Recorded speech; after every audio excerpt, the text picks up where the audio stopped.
Olá pessoal, boa tarde, ou boa noite, ou bom dia. Não sei a hora que vocês estarão vendo esse vídeo aula, mas eu quero dizer que mais um vídeo vai ser lançado, não mais sobre algumas reflexões que foi que nós trabalhamos a aula passada. Nós vamos entrar hoje realmente um pouco nas concepções históricas e sociais da educação profissional. Nós vamos fazer em dois momentos. Primeiro momento esse, com essa temática, onde nós vamos estar abordando um pouco sobre a constituição da educação profissional no decorrer da história, e depois, no outro vídeo aula, nós vamos estar falando especificamente da educação profissional no Brasil. Bem, por agora, nós vamos então adentrar na temática. Concepções históricas e sociais da educação profissional. A aula está sendo dirigida para os cursos de licenciatura e formação pedagógica, do IFAP. Bem, a gente vai fazer um breve contexto histórico, e esse breve contexto histórico eu quero que vocês prestem bem atenção na minha fala. Eu estou com alguns pontos aqui, que eles são pontos que eu vou me apoiar, mas principalmente eu quero que vocês estejam observando o que eu estou falando para vocês. Tudo que eu falar vai estar exatamente como está no slide, ok? Tem alguns textos aí, é bom que então a gente se detenha no que eu estou falando para vocês.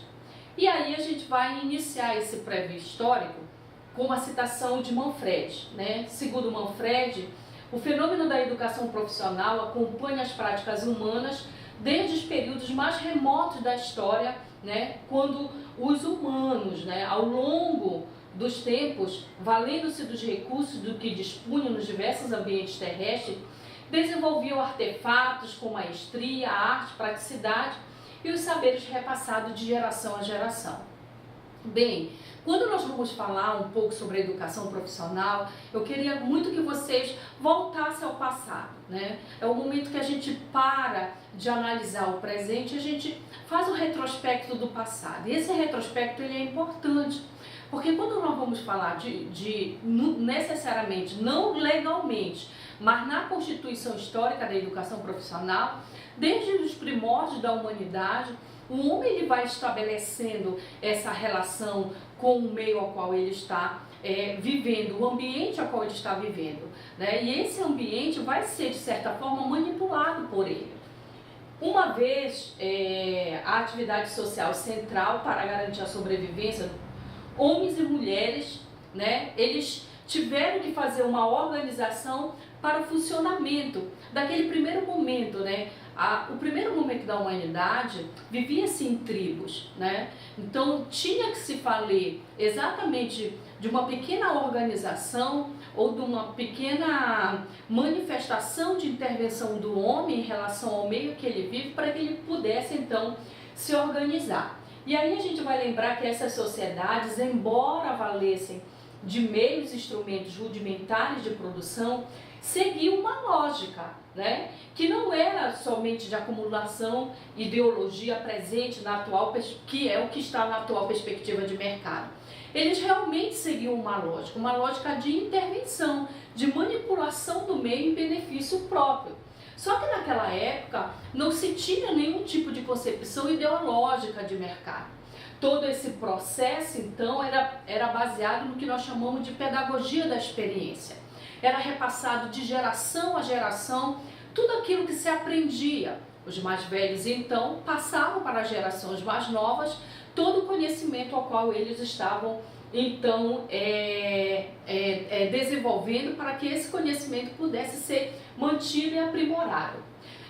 Os instrumentos encontravam-se à disposição de todos, e as técnicas eram dominadas por qualquer um que tivesse acesso a elas. Então, essa formação de geração a geração não impõe necessariamente uma relação de poder, mas uma relação de convivência social.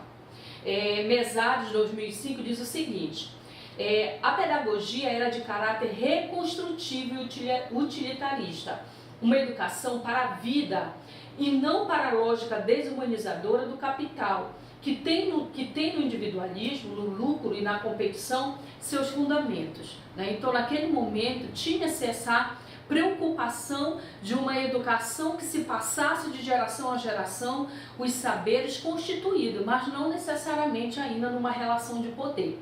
Assim começa então essa concepção de educação do homem intervindo diretamente na relação que ele tem com a terra e com o meio ambiente.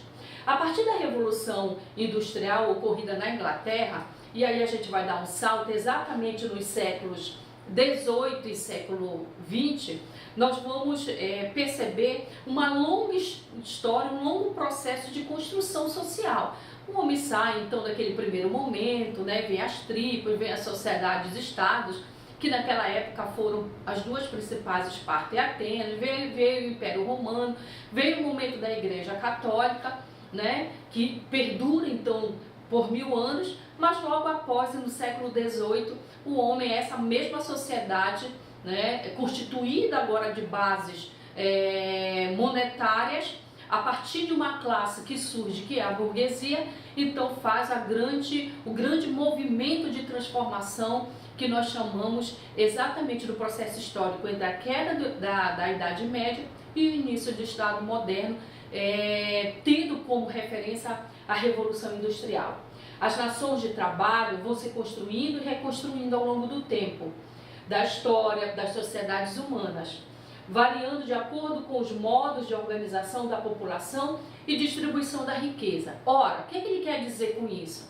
Que ao longo desse tempo as relações sociais foram se estabelecendo, foram mudando, e essa nova relação ela traz uma nova constituição de organização social, baseada então no capitalismo, né? Nas primeiras sementes das relações sociais baseadas exatamente na relação de troca de uma moeda agora assentada no seio dessa sociedade. Consolida-se nesse processo a educação profissional, onde pela primeira vez descreve o quadro de ocupações da época, bem como que deveria ser estudado para o exercício da mesma.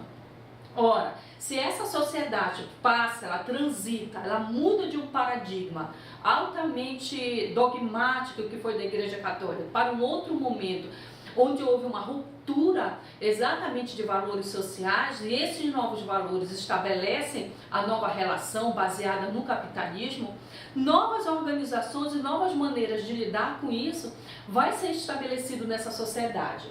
A vinculação tardia, né, que há nessa relação de construção histórica da humanidade entre educação e trabalho pode ser compreensível, principalmente quando nós vamos estabelecer essa relação histórica. Por conta das relações sociais específicas das sociedades antiga e medieval, que mantiveram vinculados os poderes centralizados primeiramente nos senhores feudais ou na igreja. Então, o que é que nós vamos perceber?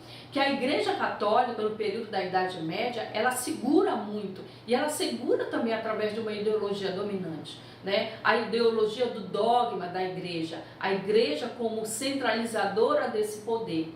E aí, mais tarde, lá, mais ou menos final do século XVII para o século XVIII, principalmente século XVI, XVII, que vai haver as grandes revoluções, como a Revolução Francesa, a própria Revolução Industrial, comandada por uma nova constituição de relações de poder, vai estabelecer exatamente essa ruptura tardia. No entanto, ela apesar de ser tardia, ela vai acontecer, ela vai vir se estabelecer, principalmente ao longo dos séculos depois, 18, 19 e 20, e o que nós hoje vivemos, o século 21. Nessas sociedades, as relações eram demarcadas por um divisor entre aqueles que eram senhores, né, da terra e da produção do capital, dos cidadãos, os que viviam nas cidades, e os que eram escravos e servos, né? O poder era supostamente predestinado e o acesso ao conhecimento elaborado era privilégio, então, das classes dominantes. Então aí a gente vai ver por que há essa relação tardia, né, desse desenvolvimento da burguesia industrial, que vai acontecer exatamente no século XVIII. E aí a gente traz um pensamento de Frigoto bem interessante. Ele diz que a modernidade alterou o vínculo entre trabalho produtivo e educação, com o advento do capitalismo, em que a produção se rende ao mercado, né? o qual assume para si a organização da produção e suas relações de capital e trabalho. Para o autor, o capitalismo determina regras, né? Há novas regras, então, de base dentro do sistema capitalista. Ideais, né? Teorias e instituições, entre as quais se destaca a escola como espaço de produção e reprodução de conhecimento, atitudes ideológicas e teorias que justificam o novo processo de produção. Então, o que é que nós temos como análise disso? Que a partir do momento que o novo paradigma da sociedade industrial vai se estabelecendo exatamente nesse contexto social, a educação, por outro lado, ela vem também estabelecendo entre essa relação uma grande importância. E aí Frigoto destaca isso com uma crítica muito coerente, né, que a educação ela acaba se tornando um aspecto relevante para essa nova constituição social. Por quê?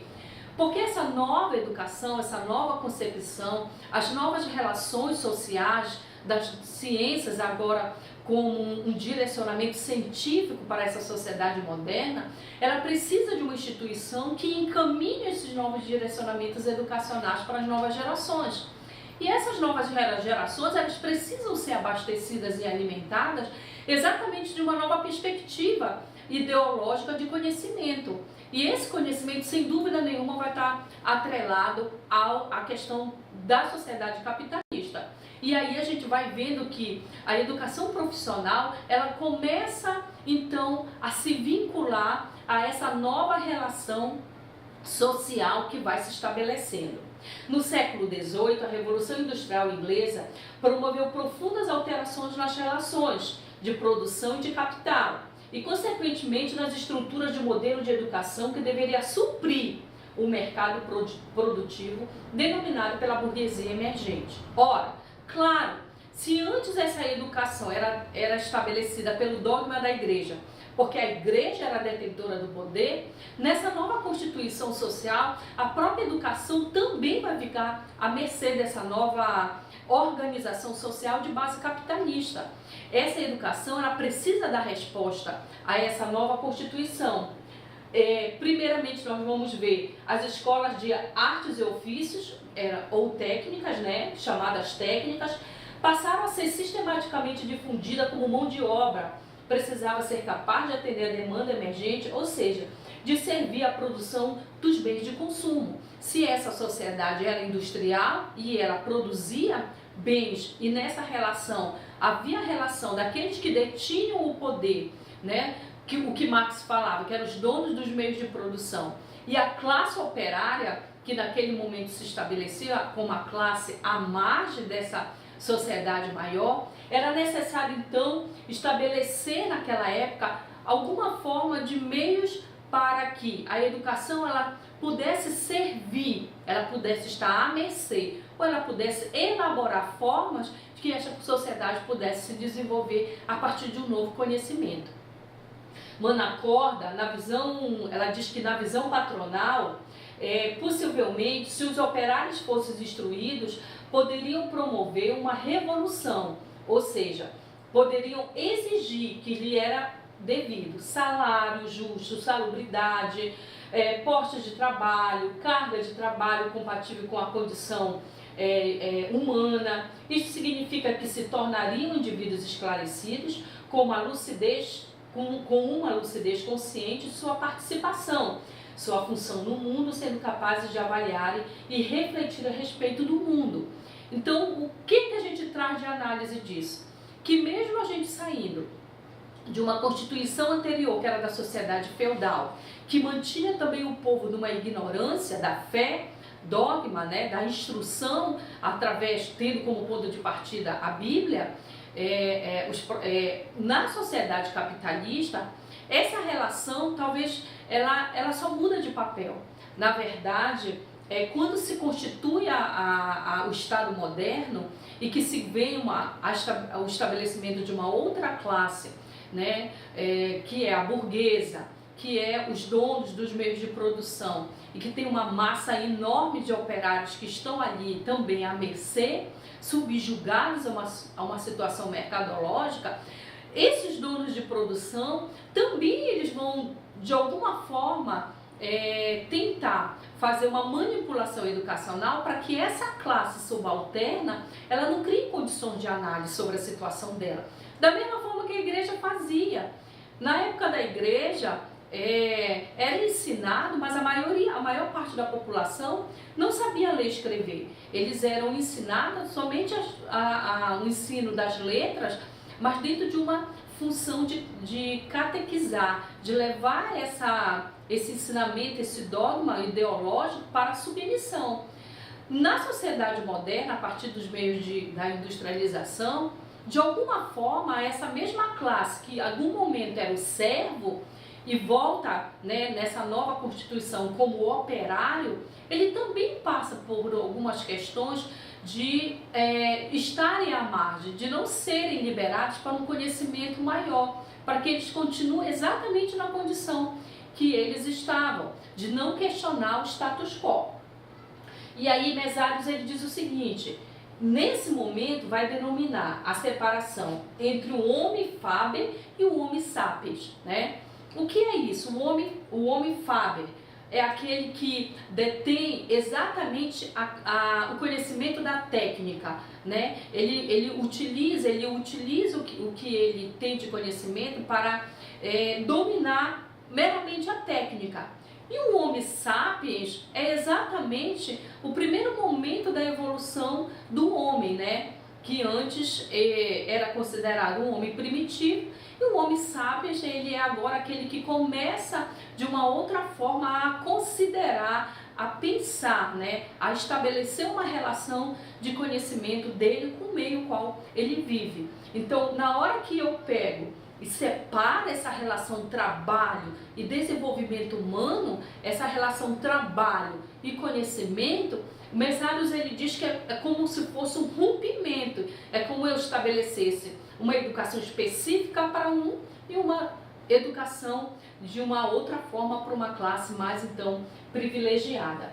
Freire ele diz que essa separação impede os reais sujeitos da construção e reconstrução do saber ensinado, promover uma educação para a libertação. A gente vai ver isso que Freire lá na frente exatamente traz, porque apesar de nós estarmos em pleno século XXI, essas relações entre educação e trabalho, a disputa entre aqueles que detêm os meios de produção e aqueles que ainda estão à mercê, são os trabalhadores, é uma relação que vem sendo debatida, é uma relação que não é de agora.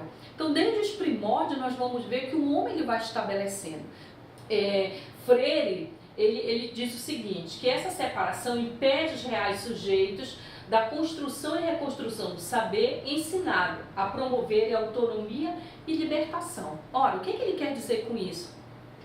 Que na hora que há uma educação específica para um e para outro, aonde você meramente estabelece o outro, uma execução técnica, o outro uma função pensante, isso é muito perigoso na relação de desenvolvimento integral desse sujeito. A educação, então, como um todo, ela passa a estabelecer um rompimento e não um desenvolvimento, e não uma relação onde sujeitos, a partir do conhecimento que vão estabelecendo, eles vão construindo uma relação de desenvolvimento humano, social, né, ao qual a sociedade promove o bem-estar, mesmo tendo nelas relações de poder. Bem, e aí a gente vai traçar rapidamente quais foram esses rumos dentro da educação profissional nesse contexto histórico. Primeiro a gente vai estabelecer dois pontos essenciais. O primeiro, educação e processo de trabalho era comum para todos os membros da sociedade primitiva, quando nós vamos estabelecer esse primeiro momento de educação na construção histórica da humanidade, que a gente chamava então aquele momento primitivo do homem.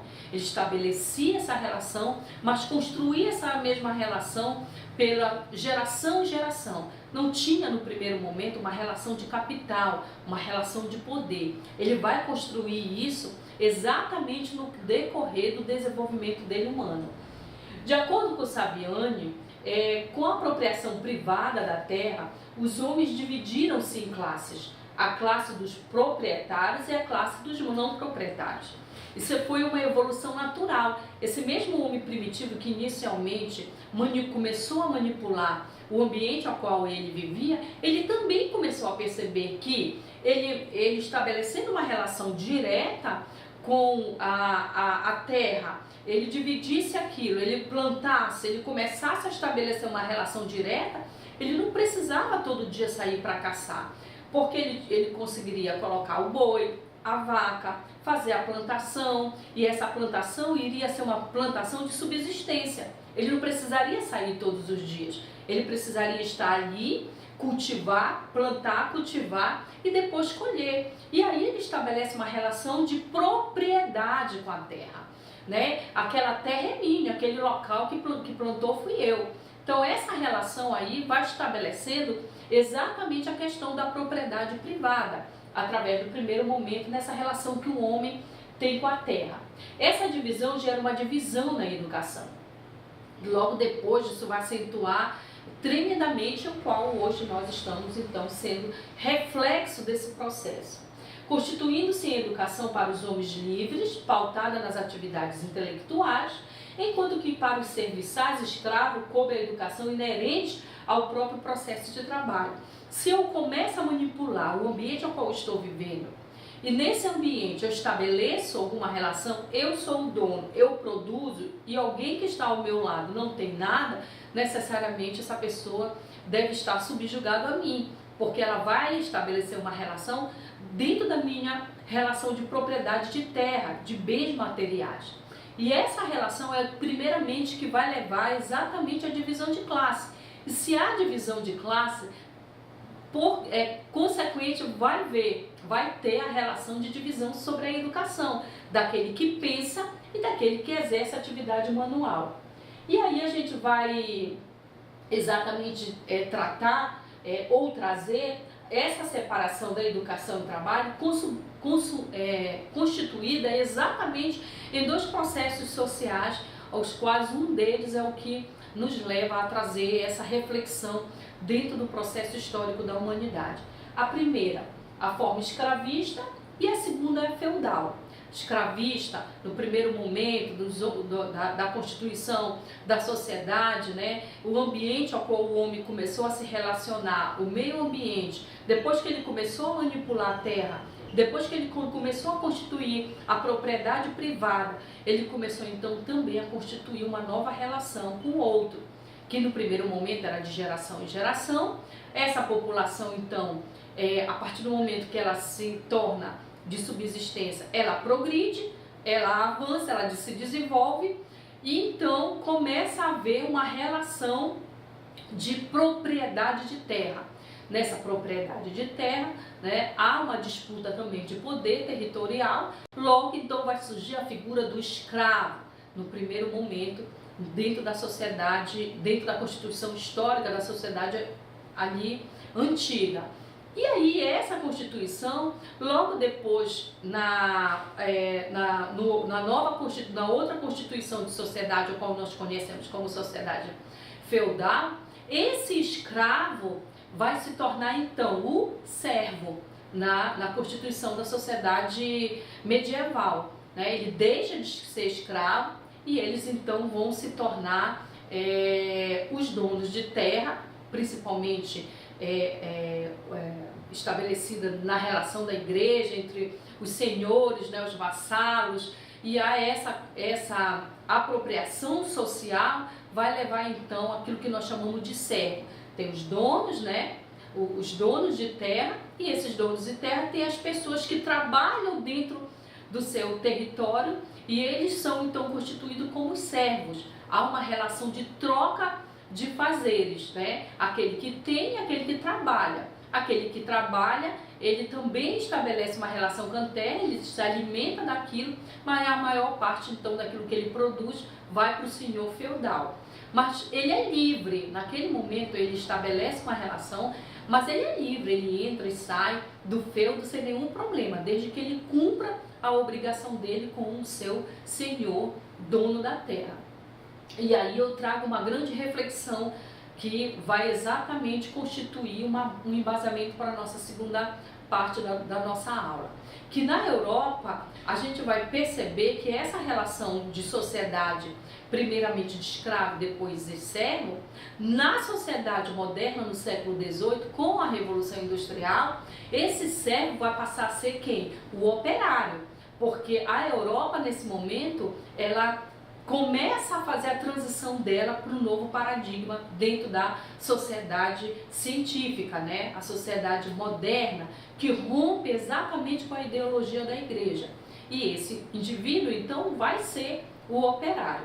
E aí eu trago exatamente essa reflexão, que no Brasil, o escravo, que foi o primeiro estabelecimento de subserviência na Constituição da Humanidade, e que já havia assumido, porque na sociedade feudal ele passa a ser servo, e quando chega no século XVIII ele passa a ser o operário, o Brasil, ele estabelece a sua primeira relação de sociedade exatamente fundamentada na questão da escravidão, né? No Brasil, o escravismo ou escravatura foi uma forma de relação social de produção adotada de uma forma geral no país, desde o período colonial até pouco antes do final do Império. Final do Império que acontece mais ou menos em 1889, um ano depois da abolição da escravatura. É marcada principalmente pela exploração de mão de obra dos negros trazidos da África, né? No período de 1530, Brasil descoberto 1530 começa então essa relação, né? Já que o índio não foi um ser aonde os portugueses conseguiram domesticar, né? Precisou então de toda uma intervenção dos jesuítas, mas aí então em 30 Portugal começa a fazer essa vamos dizer, essa busca, né, por uma mão de obra que pudesse ser muito mais obediente. E aí ele chega, né, a começar a trazer os escravos para o Brasil. E isso vai perdurar durante um bom tempo. E aí o que a gente traz para refletir um pouco, finalizando, é o seguinte: ora, se a Revolução Industrial no século XVIII já tinha quebrado, né, ou já tinha superado o primeiro momento dos escravos, o segundo momento dos servos, no terceiro momento, em século XVIII, a Europa já estava vivendo o rompimento da ideologia da igreja e adentrando então para o homem da razão, né, o homem pensante, o homem da ciência, o homem que produz e acumula agora a capital, o homem que gera dinheiro. Então, a partir desse momento, a Revolução Industrial ela vai dar um pontapé ao qual literalmente essa sociedade não volta atrás. Mas agora, partindo de uma visão paralela à Constituição brasileira, pensam que em 1500 o Brasil está sendo descoberto. 1530, então até 1988, o Brasil ele está exatamente na divisão de classes baseada na classe dominante e na outra classe que eram os escravos, né? Tinha uma classe de comerciantes que também era uma classe muito pequena, à margem também, não tinha direitos políticos, nós éramos uma colônia. E essa constituição social é que vai levar exatamente a análise que nós vamos precisar para entender o processo de constituição da educação profissional no Brasil, né? Já que na Europa eles já tinham passado por todas essas etapas e estavam vivendo um novo momento. E eles também entram em crise, né? Entram em crise de qual deveria ser esse novo conhecimento, esse novo ensino e como isso deveria se constituir. Bem, o que é que eu trago de Saviani para a gente fechar aqui e a gente refletir um pouco, né, nesse momento histórico da relação educação e trabalho, dessa relação da educação como um instrumento para propagar ou um instrumento que a subserviência de um sistema, né? A gente vai entender que a Revolução Industrial provoca a incorporação das funções intelectuais no processo produtivo e havia para objetivar-se a generalização dessas funções na sociedade, foi a escola. Qual foi a via principal? A escola.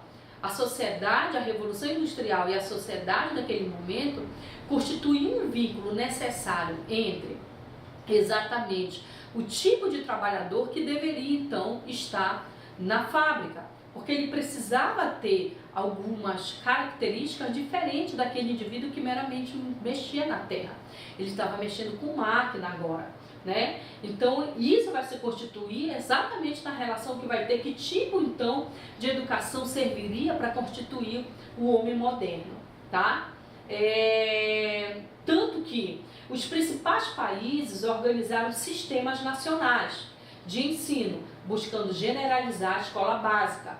O ensino básico qualificou os trabalhadores a integrar-se no processo produtivo.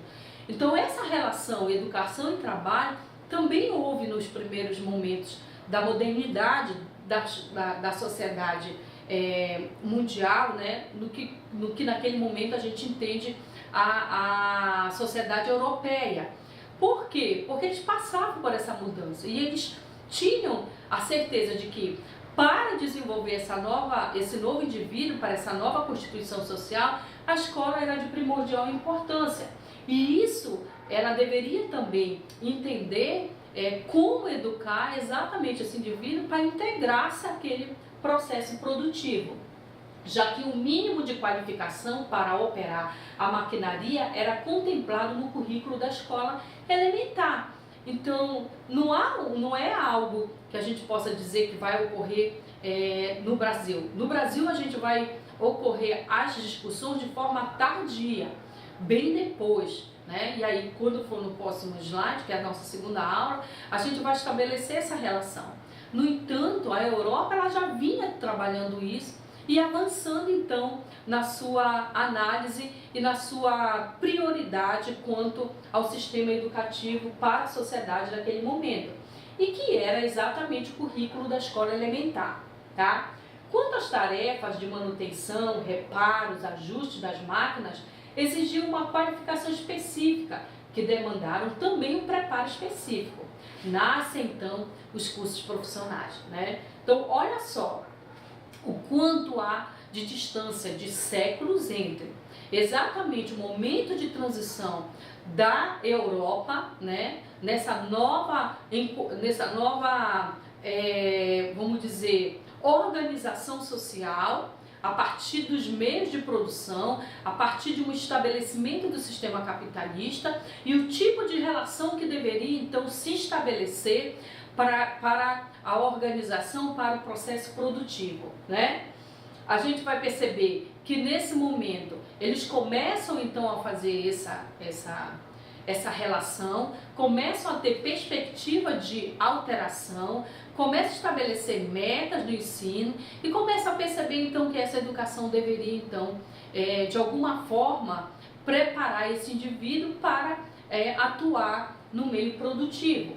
E aí a gente vai ter exatamente 3 coisas básicas que vão transformar a Europa, e lá então vai transformar a Europa, atinge posteriormente Portugal, já que nós éramos colônias de Portugal, e nós vamos entender por que o Brasil só vai entrar nesse processo de mudança de sociedade para essa sociedade moderna, porque apesar da Europa já ter feito essa transição, o Brasil, por ser colônia de Portugal, só vai conhecer o processo de mudança, de transição econômica para a industrial lá em 1930, com Vargas, porque até 1929 o Brasil era estabelecido por uma economia agroexportadora, que era o café.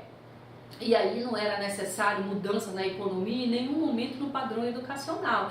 Então, até então, e tinha-se uma educação voltada meramente para a classe dominante, e a outra quase nem tinha, porque eram os trabalhadores da terra. Para mexer em terra, então esse indivíduo não precisa ter nenhum letramento.